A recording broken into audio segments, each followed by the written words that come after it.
किसान भाइयों, आप सभी का महरिया ग्राम में काशीराम जी के खेत पर डॉक्टर रामकुशल सिंह सलाहकार द ससिलिया बिस्वा चीनी मिल अभिनंदन करते हैं, वंदन करते हैं। आज महरिया गांव में 15,023 सीओ 15,023 के 1 एकड़ क्षेत्रफल में 4 फीट की दूरी पर बोए गए गन्ना सिंगल लाइन ट्रंच विधि के बीच में मूंगफली की लाइन। यह खेत का चयन क्यों किया गया?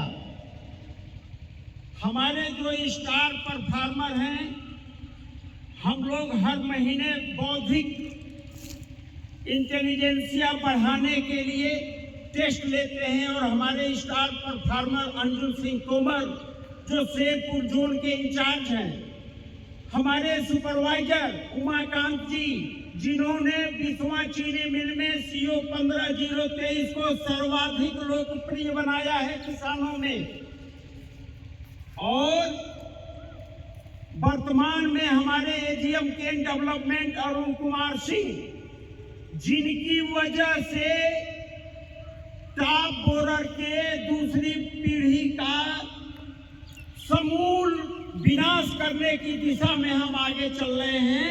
तो इस समय हम आपको बताना चाहते हैं कि सिंगल लाइन में 15,023 की आप किलो को गिन लीजिए। यह गन्ना का एक गन्ना 2 से 3 किलो 4 किलो का होता है।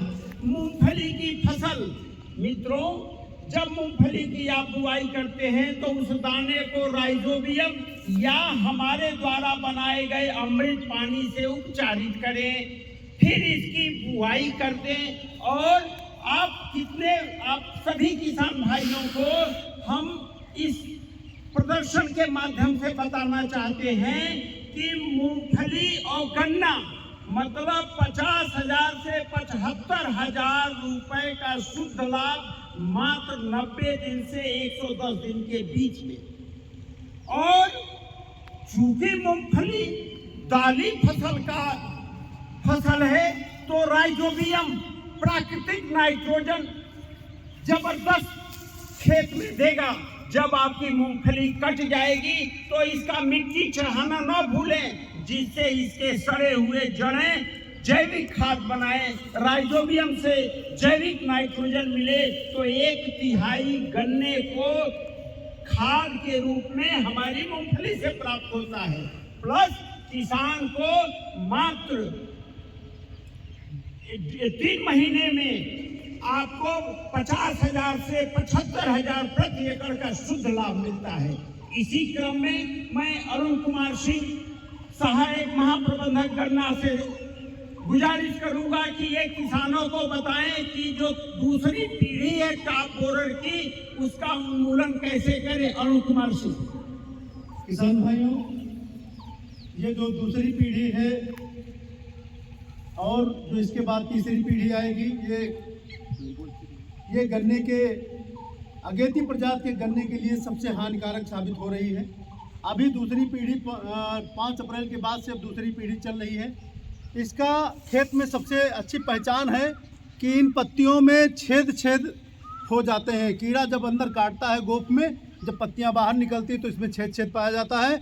और इसका कीड़ा बिल्कुल, कृपया नज़दीक से कीड़े का फोटो लें ताकि किसान भाई अच्छी तरह पहचान सकें कि यह कहाँ जाके अंदर सुरक्षित हो जाता है। इस पर कोई रसायन काम नहीं करता है, कोई कोराजन, कोई CTPR इस पे काम नहीं करता है। हाँ बताएं। ये अंदर जाकर के बड़ी सुरक्षा व्यवस्था के साथ ही रहता है। इसमें जैसे डॉक्टर साहब ने बताया कि किसी तरह का कोई केमिकल इसके उपयोग में नहीं आएगा, इसको मान नहीं सकता है। अब ये अगर हम इसको ज़मीन के खुरपी की सहायता से ज़मीन के 2 अंगुल नीचे से नहीं काटेंगे, जिसमें ये छेद वाली पत्तियां हैं, तो ये कीड़ा निकल करके फिर पीपा में कन्वर्ट होकर के ज़मीन में कुछ दिन तक सुरक्षित रहेगा। उसके बाद तितली बन करके उड़ेगा और तितली बन करके उड़ने के बाद ये गन्ने की पत्तियों की निचली सतह पर 250 से 300 अंडे एक बार में देगा। जब ये अंडे देगा फिर वहाँ से 8-10 दिन बाद फिर इसी तरह का लार्वा निकलेगा और वो सारे लार्वा 250 से 300 लार्वा हर एक गन्ने पे अलग अलग जाएंगे।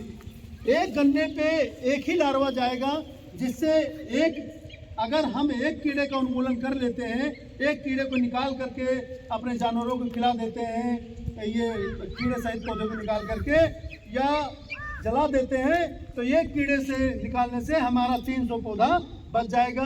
तो आप सबसे ये अनुरोध है कि इसका अनुमूलन ये दूसरी पीढ़ी में ही कर दे, ताकि इसकी आने वाली 5 पीढ़ियां हमें कष्ट ना दे सकें। धन्यवाद।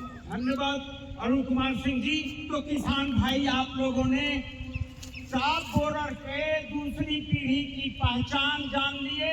ये गोद की पत्ती को चाहे सड़ा देगा, मुरझा देगा, पीला बना देगा, और इसका उन्मूलन हमारा लक्ष्य है कि बिस्वा चीनी मिल के 11 जून के सभी हमारे अधिकारी सुबह 7 बजे खेत में निकल रहे हैं। आप उनका मार्गदर्शन लें, हम प्रशिक्षण दे रहे हैं।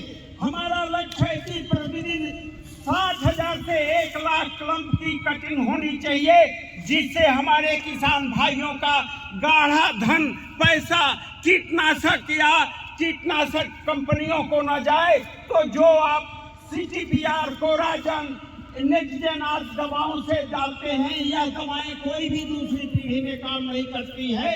और जब दूसरी पीढ़ी का उन्मूलन आप कर देंगे, तो तीसरी चौथी पीढ़ी आपका कुछ नहीं बिगाड़ पाएगी। आपके खेत में प्रदूषण मुक्त करना होगा, सर्वाधिक करना होगा। और जो किसान भाई इस समय खेत में सुबह के समय 7 बजे नहीं निकलेंगे, जैसे 10 या 20 चीनी मिल के अधिकारीगण आपको प्रशिक्षित कर रहे हैं, आप सुबह खुरपी से बोरे में इसको काट करके चारे में खिलाइए अथवा इसको जला दीजिए, जिससे आपका धन बचे और प्रदूषण मुक्त गन्ना हो। आपका कम से कम 20 क्विंटल प्रति बीघा या 100 क्विंटल प्रति एकड़ का उत्पादन अधिक हो जाएगा। नहीं मानेंगे तो इतना कम हो जाएगा। तो रासायनिक उपचार इसकी कोई दवा नहीं है। अतः किसान भाइयों, गन्ना बोइए, गन्ने के साथ मूंगफली बोइए। देखिए, गन्ना, घन मूंगफली, 2 गुना लाभ, इंटरक्रॉपिंग, शुगर केन फार्मिंग और बिस्वा चीनी मिल में इनका चयन, काशीराम जी का चयन इसलिए किया गया है कि इन्होंने 100% गन्ना चीनी मिल को दिया है। और जो किसान चीनी मिल को सप्लाई ज्यादा से ज्यादा करेगा, हम उसको अपनी सेवाएं देंगे। कम मूल्य पर हम उसको कीटनाशक, उसको खाद, उसको बायोपोटाश सब कुछ उपलब्ध कराएंगे। तो आप बिस्वा चीनी मिल से जुड़े, अधिक गन्ना उपजाएं, अधिक गन्ना की आपूर्ति करें और 3 से 3.5 महीने के अंदर आप 75,000 से 50,000 से 75,000 मूंगफली या मूंग उड़द से थोड़ा कम होता है, मूंगफली से ज्यादा होता है। तो इन्हीं के साथ मैं किसान भाइयों का पुनः अभिनंदन करते हुए मैं ये चाहता हूँ कि लोकहित में, जनहित में इस वीडियो को अधिकाधिक शेयर करें, जिससे प्रकृति की, धरती माता की रक्षा हो, प्रकृति का प्रदूषण कम हो और हमारे सभी लोग सर्वे भवन्तु सुखिनः, सर्वे सन्तु निरामया, सर्वे भद्राणि पश्यन्तु, मा कश्चित् दुर्भाग्यं भवेत्। जय हिंद, जय भारत।